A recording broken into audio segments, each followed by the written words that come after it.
In the 1950s, you couldn't carry a computer in your pocket. These were massive pieces of heavy machinery. They were slow, incredibly expensive, and relied on sprawling walls of vacuum tubes and manual dials just to function. To the scientists working on them, these behemoths had a single specific purpose. They were giant calculators, engineered to do nothing more than crunch basic arithmetic. But a mathematician named Alan Turing looked at these rigid machines and asked a completely different question. Could a machine actually reason, learn, and solve problems the way a human does? To test this, he proposed a benchmark. He argued that if a machine could successfully imitate human conversation well enough to fool a real person, it would effectively be demonstrating intelligence. Turing was asking the defining question of modern artificial intelligence during an era when the machines themselves physically lacked the capacity to even attempt an answer. These isolated theories turned into an organized scientific pursuit during the summer of 1956. At a workshop hosted at Dartmouth College, researchers officially coined the term artificial intelligence. The pioneers in that room were highly optimistic. They looked at the initial concepts and assumed they could engineer a machine to rival the human brain within a single generation. This diagram shows the basic architecture of the perceptron, introduced in 1957. By mapping out nodes connecting like brain synapses, it served as an early blueprint for a neural network, mimicking human biological processes. And the early results looked promising. Researchers successfully programmed logic that allowed these paper tape computers to solve algebra equations and play chess against human opponents. This early progress caught the attention of the United States government, especially after the Soviet Union launched the Sputnik 1 satellite.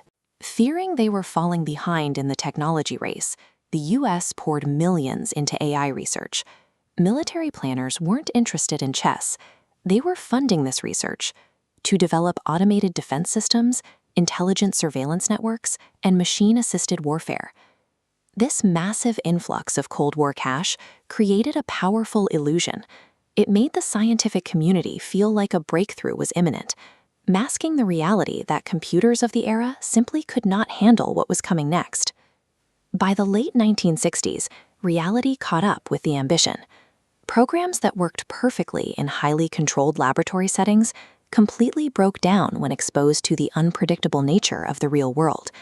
Tasks that a human child does effortlessly, like translating a spoken sentence or recognizing a cat in a photo, utterly defeated these early systems.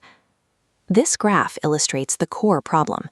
The flat line represents the maximum processing power of 1960s hardware. But recognizing a face or interpreting language demands exponentially more calculation. The theories required computing power that did not physically exist. Engineers couldn't simply build bigger machines to close the gap. The architecture relied on massive tangles of literal wires and delicate vacuum tubes. Scaling up meant building machines the size of entire cities. When the government realized the promised defense systems weren't coming, they slashed funding. Private investors walked away, and one by one the research laboratories were powered down. This period of harsh disappointment became known as the first AI winter. For years, artificial intelligence was widely dismissed by the broader public as a failed experiment. But the science wasn't flawed.